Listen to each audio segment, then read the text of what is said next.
নামাজ নাই, কুরবানি নাই।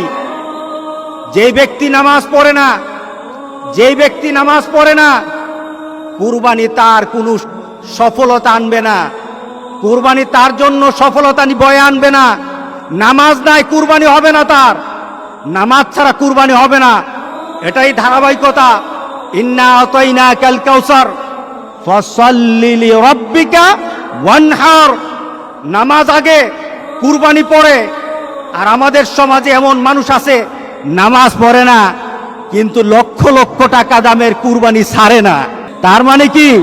সে দিন বুঝে না, সে ইসলাম বুঝে না, মুহাম্মদ সাল্লাল্লাহু আলাইহি সাল্লামকে দেওয়া আল্লাহর ঘোষণাও জানে না, ইব্রাহিম আলাইহিস সালামকে দেওয়া সেই কুরবানির নীতি জানে না। এই কুরবানি তার জন্য কোনো সফলতা বয়ে আনবে না।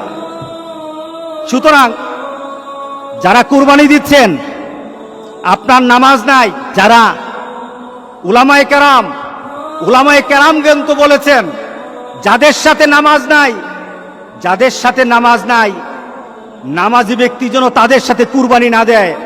কারণ বেনামাজির কুরবানি হবে না। আপনি 7 নাম দিলেন, 6 জন মানুষ নামাজ পড়ে, একটা মানুষ নামাজ পড়ে না, বিপদ কিন্তু হয়ে গেছে, বিপদ কিন্তু হয়ে গেছে। কারণ 6 ব্যক্তির অংশটা কিন্তু আরেকজনের সাথে মিল সংযুক্ত হয়ে আছে। ওই ব্যক্তির বেনামাজি হওয়ার কারণে উলামায়ে কেরামের মতামত, সব উলামায়ে কেরামের মতামত, নামাজ যার থাকে না কুরবানি তার হয় না। সুতরাং নামাজ ছাড়বো না। রাজি আছি সবাই? কি ছাড়বো না বলেন? নামাজ ছাড়বো না। নামাজ কায়েম করার পর আপনার কুরবানি, আপনার রোজা, আপনার হজ, আপনার ইবাদত, সকল কিছু নামাজকে দিয়ে মানদণ্ড করা হবে। আগে নামাজ, এরপরে সকল ইবাদত। এটাই হবে মুসলমানদের ধারাবাহিক আমলের নিয়ম। যাদের সাথে নামাজ নাই, আজকে চলুন তওবা করি। আজকে তওবা কবুল হবে। আজকে আল্লাহ মাফ করে দিবেন। আজকে আমাদের গুনাহগুলি মাফ করে দিবেন।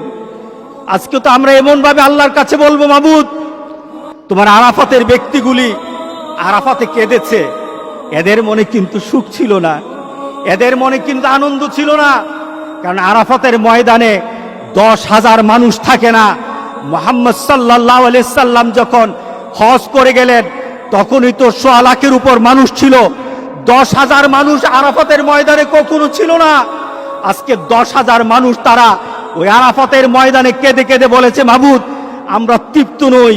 কারণ যেখানে থাকার কথা ছিল 40 থেকে 50 লক্ষ মানুষ, যেখানে 50 লক্ষ মানুষ আল্লাহর দরবারে কাঁদার কথা ছিল, সেখানে 10,000 মানুষ তাদের আবেগটুকু দিয়ে আল্লাহর দরবারে কেঁদে কেঁদে বলেছে, মাবুদ, এই দুনিয়া থেকে তুমি মেহেরবানি করে বিপদ দূর করে দাও, গোটা পৃথিবীর মানুষকে স্বাভাবিকভাবে হজ করার মতো তৌফিক দান করে দাও।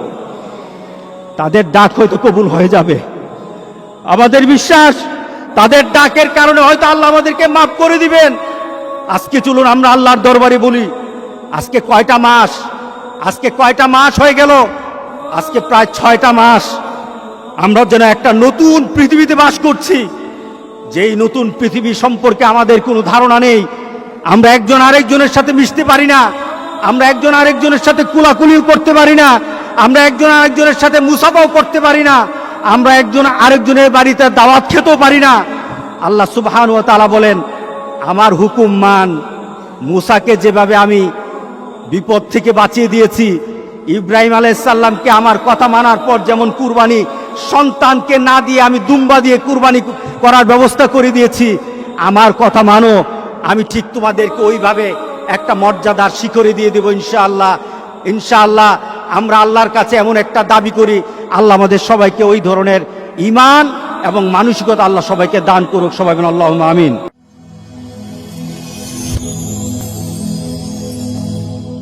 Rose TV 24. Enjoy by listening to the Holy Quran.